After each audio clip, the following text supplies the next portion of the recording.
Welcome back, guys, to Fate's Last Day Night Remaster. This is the 5th day in a row. I just woke up. Maybe all day stream, maybe not. Who knows? Where were we?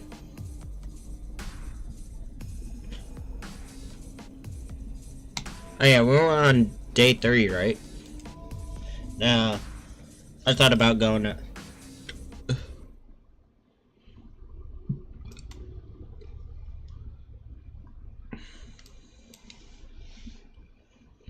Three long day, long night. I think this is where we meet Saber. Saber! I'm in a fire. Let's show y'all the flow chart and how it's looking. So right now it's looking good. We got the prologue finished.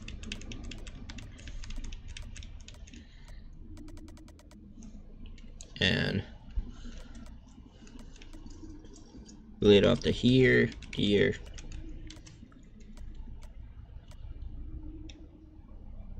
I'm sure it wouldn't have mattered who I picked here. Let's just to be sure. Here. And then we gotta finish that. Houses crumbled, people burned. No matter where I go, all I see is crimson. This is what I saw 10 years ago. It's a long forgotten memory of the past. I run through the scenery, recreating what happened. I know it's a nightmare, but there's no way to escape. I run, and I run, and I keep running. Every time, the scene ends with me as a child running out of energy and getting rescued.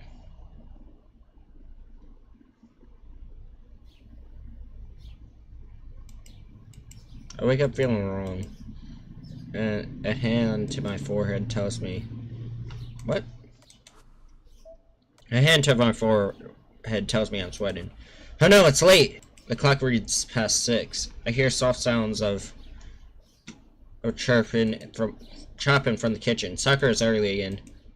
Not really the time to be impressed of what an early riser she is. I need to hurry and get ready so I can go help her with breakfast.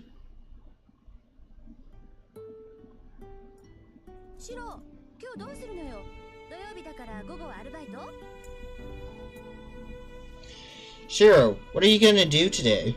It's Saturday, so do you have to work in the afternoon? No, not today. I might help Issei out. Why do you ask? Oh yeah, they work.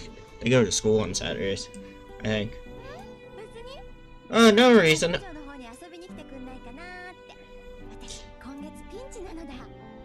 Oh, no reason. I was just hoping you could swing by the dojo if you had nothing to do, cause I'm in the kind of a bind this month. A bind? Why? My bank account's hurting, and it would be a huge help if someone made me lunch for a while. Yeah, not happening. It's your mess. You can't afford to miss a meal or two. I wasn't expecting anything from you, Shiro. The only person I can count on is Sakura, right, Sakura? Yes, if you don't mind having what I have, I can make you something.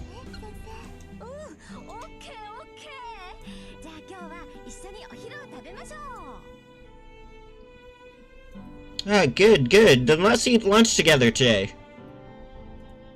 Breakfast goes smoothly. Today's menu includes the typical sides. The main dish is braised lotus, root, kanaku, and chicken. Sakura probably didn't need to make such an elaborate dish for breakfast, but I'm guessing she made extra to pack lunch. Sakura is a member of the Kyudo Club, and Fujine is the club faculty advisor.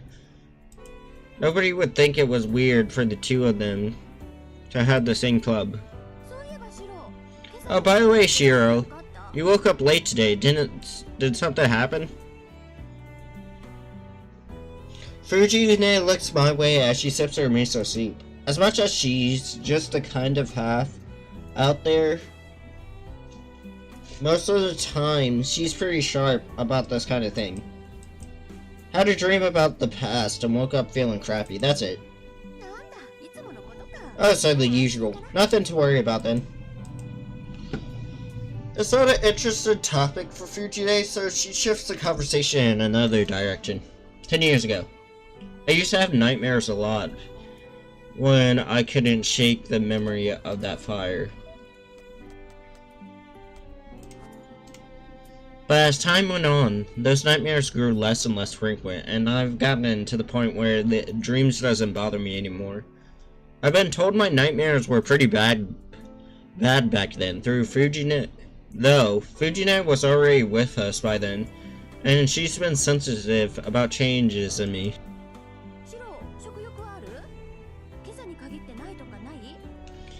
Shiro, are you hungry at all? Your dream this morning hasn't affected you, has it? Nope, I'm fine, so quit using my dreams as an excuse to try to steal my food. Aw, I'm happy to see you turned out to such a such a strong boy, but I wish you would wound up more gentle. Right back at you, since I'm basically your younger brother, I kinda wish you end up more delicate and sweet yourself. We both huff and turn our heads away from each other. Seeing that as a sign I am fine, Fujine smiles in relief. Honestly, I appreciate her consideration. But I know she'll get an ego about it if I don't say it directly, so I pretend to grunt and protest instead. Sakura looks puzzled by our interactions.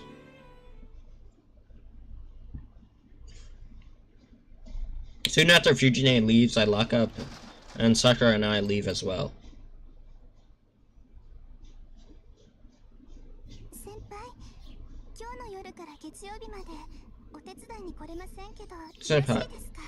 Senpai, I won't be able to come out from tonight until Monday. Will that be alright? That's fine. Besides, it's a weekend. I bet you have friends to hang out with, so don't worry about me. No, I don't have any friends.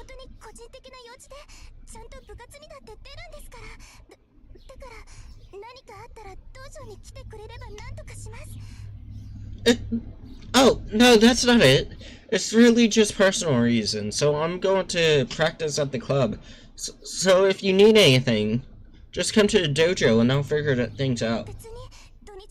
And I'm not going out just because it's a weekend, so, please don't get the wrong idea. What? Sakura's acting suspicious, or rather, she seems nervous. I don't know why, but it's probably just that she can't come over the weekend. Got it. I'll go to the dojo if I need anything. Yes, that would be great. Sakura sighs in relief, but the moment Sakura lowers her gaze, her expression stiffens. Senpai, your hands. Sakura is staring at my left hand. I look down and see blood trickling from it. Huh? I pull up my shirt sleeve. Yep, blood. The hell? Did I cut myself with something last night? I don't feel any pain. It looks like there's a welt on my hand. The bruise stretches all the way from my shoulder. All the way to my shoulder to the back of my hand. It looks like a snake is trying to reach the palm of my top of my shoulder. Well, it doesn't hurt. I'm sure it'll go away soon. I don't think it's anything to worry about. Okay, if you're sure. I won't worry. Is that just a sign of him getting a command seal?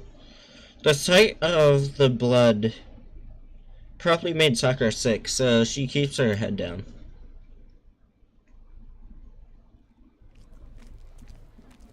Sakura headed to club while I head to the school building. The schoolyard is filled with athlete clubs training in the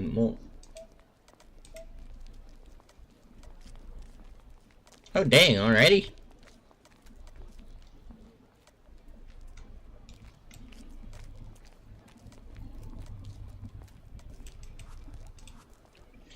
The schoolyard is filled with athletics club training this morning is practically brimming with enthusiastic and energy.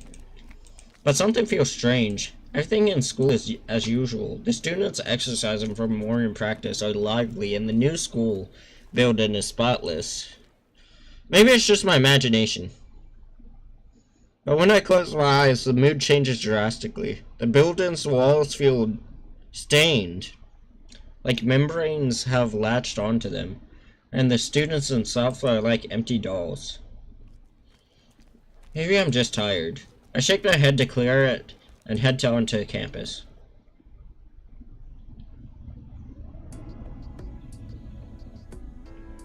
School ends early on Saturdays. Classes end in the morning, but by the time I'm finished helping Issei, the sun starts to set. Guess it's time to go home. I packed up my bags and leave the classroom. Isn't Shinji gonna be like, oh, can you do this? But then, knew it. Hey, you're still here, Emiya. I ran into Shinji. There are a few girls behind him making a small commotion.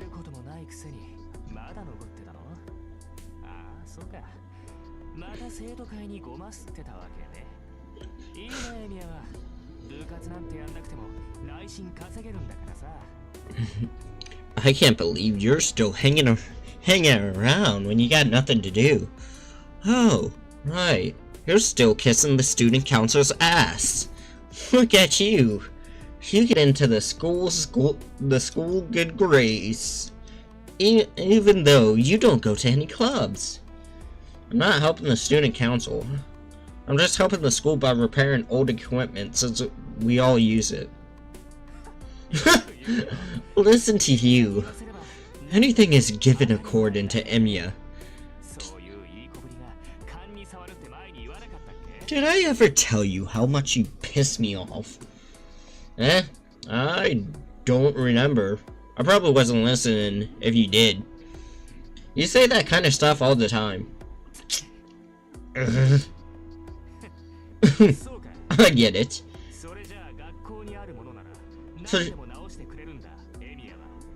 So you're saying you'll fix anything as long as it's something that's in the school, huh? It's impossible to fix everything. The most I can do is take care of things.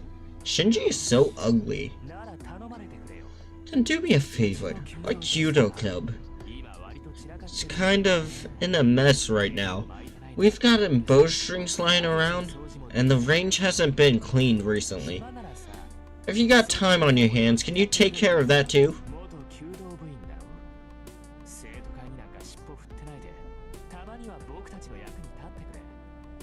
You used to be in the Kyudo club, so shouldn't you be helping us too instead of just kissing the student council's ass all the time?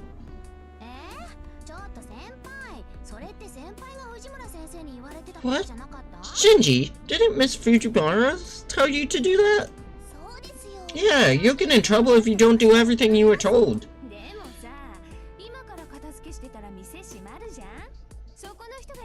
But all the clubs will close if you start cleaning up now. If that guy is offering, then just let him do it.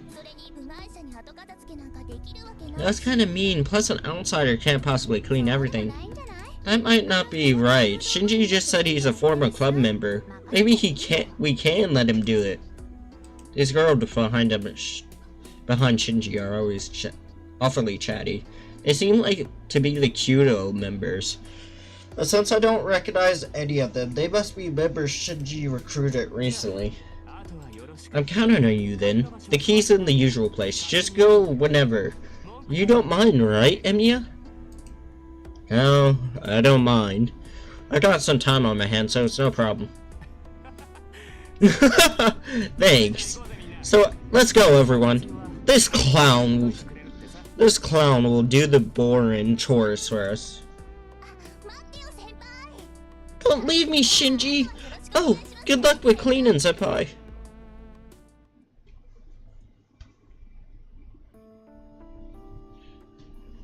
I cleaned the Cuda Club without any problem since I'm familiar with it. It's a big room, so it took a while. But it was kind of fun cleaning the place I used to spend so much time at until a year and a half ago. Midway through, I considered trying to shoot a bit, but decided not to. It would be rude to the owner of the bow. If I wanted to shoot, all I have to do is bring my own bow and visit.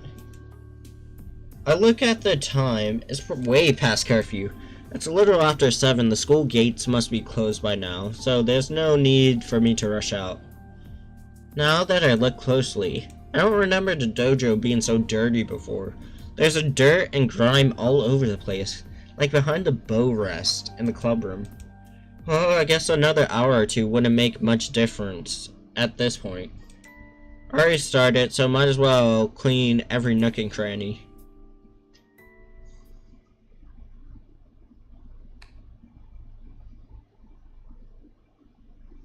We're going. Get into that part! The wind is starting to pick up. It's so cold my cheeks start to sting. Ryuki typically isn't cold at night during winter, but tonight's certainly an exception. My breath fogs the air with every exhale. No wonder it's darker than usual. The moon's hidden tonight. I look up and there's no light in the sky. A strong wind sends the clouds speeding across the night sky. Curfew is long past, and there's no sign of empty school. Not so much as a sound can be heard on campus, and it seems to be covered with colder air than any place in town. I think I heard something. I do hear something. It's coming from the schoolyard. That night, under the frosty sky. I guess I just got curious about the sound that broke the hushed silence.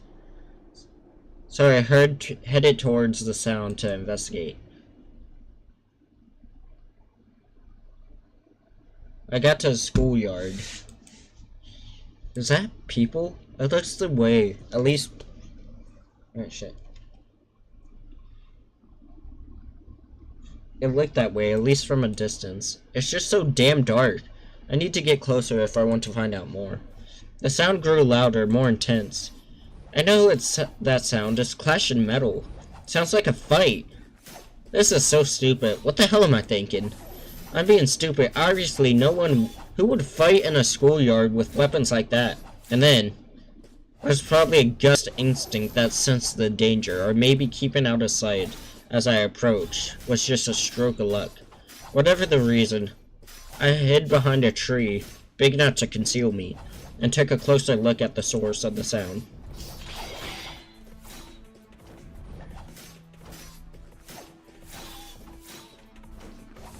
There, my mind froze. What? I can't comprehend what I'm seeing. A man in red, a man in blue. The two of them are clad in armor, so ancient it's several steps beyond old-fashioned. It's a ridiculous sight, but their rapid, deadly movements makes clear that their fighting is no joke. I don't understand. I can't even follow their movements. They are too fast. The movements look so surreal, my mind can't function properly. The sound of their clashing weapons is the only thing convincing me the two of them are actually fighting to death. But there's one thing I'm sure about. They're not human. They have been something else. And the whatever that word is of humans. My magecraft training isn't why I know this. Anyone can see that these two aren't human. To start, humans can't move just like that. Nobody should get involved with whatever that is. I can feel their intent to kill, and even from a distance, I'm going to die. My body instinctively knows before my brain kicks in that I just won't live if I stay here. My racing heart is proof of that. I sense they're living things designed only to kill. No knife or blade would be a match for whatever they're wielding. They are clearly meant only to kill. I suddenly remember yesterday's murders. The family that fell victim is said to have been killed by a bladed weapon. Damn! I shouldn't have stayed and watched another second, but I can't move a muscle. I can hardly breathe. My mind is telling me to flee, but something else is telling me that they'll find me the second I move.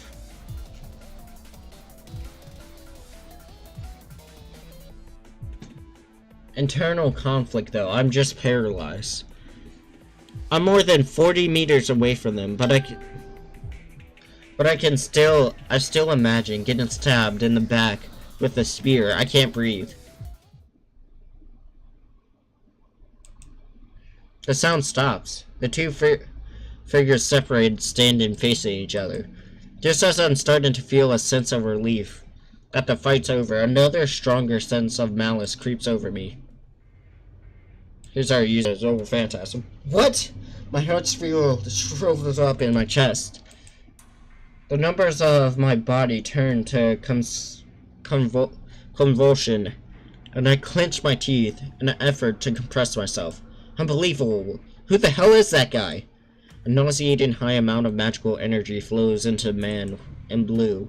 Kuritsugu once demonstrated how to draw in magical energy from one's surrounding. It was a kind of magecraft so beautiful that it impressed even an apprentice mage like me. But this is different. The same way, even the simple act of drinking water can look so revolting if done excessively. The man in blue appears to be binge eaten. The sight is so extreme that anyone with magical energy would find it repulsing.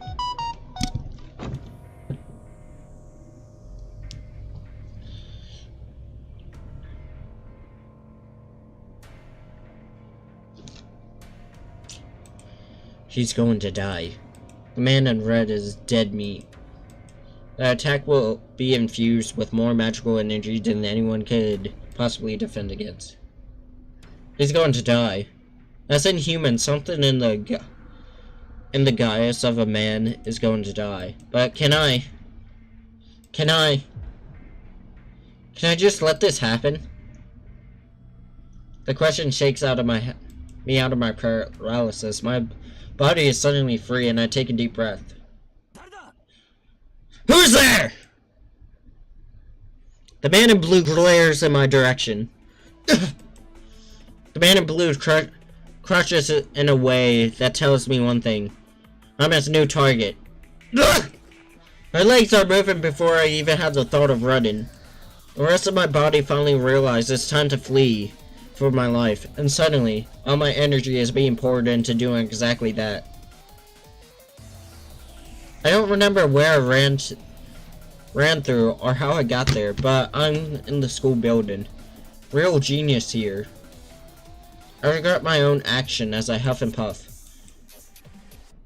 I should have run towards town, but I got to be the biggest idiot, thinking I can escape by running into an empty building.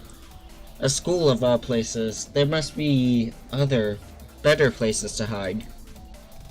What the hell convinced me can't convince me I died if I didn't run to begin with. My chest burns from all the running. I turn around, but I don't sense anything pursuing me. The only sound is my own footsteps. I can finally stop. My feet can barely move another step. I gulp down the lungful of air, trying to slow my heart down. I breathe out a sigh of relief as I survive. What the hell was that? I try to recall what I just saw as I catch my breath. One thing's for sure. I definitely wasn't meant to see that. Things that looked human fighting in a schoolyard at night? That's all I can really remember. But it seemed something else out of the corner of my eye. I think there was someone else there too. I can't remember what they looked like though. Honestly, I couldn't afford to look at anything other than two figures locked in combat. But finally... Yes, our little game of hide and seek ends here, huh? The voice comes from right in front of me. Hey, you ran pretty far. I can't believe. My mind glows blank and I can't think of anything. I know that I'm gonna die.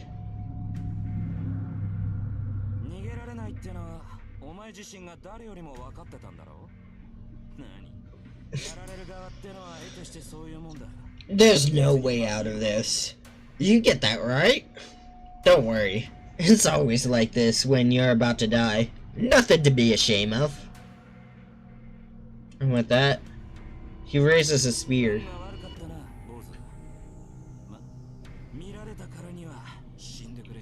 Well, sorry, kid. You're just unlucky today. But you saw what you saw, so you gotta die. No mercy, no compassion. His spear pierced my heart. I didn't even have time to dodge. No training I ever did prepared me for this. I knew I was gonna die. I knew the spear was going to impale me, but I couldn't move.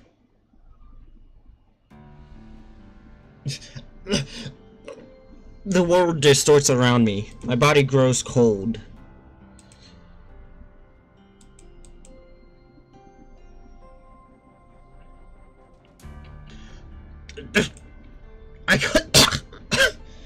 I cough up blood once. I felt like there should have been more, but it was just one cough. The spear must have been special. My blood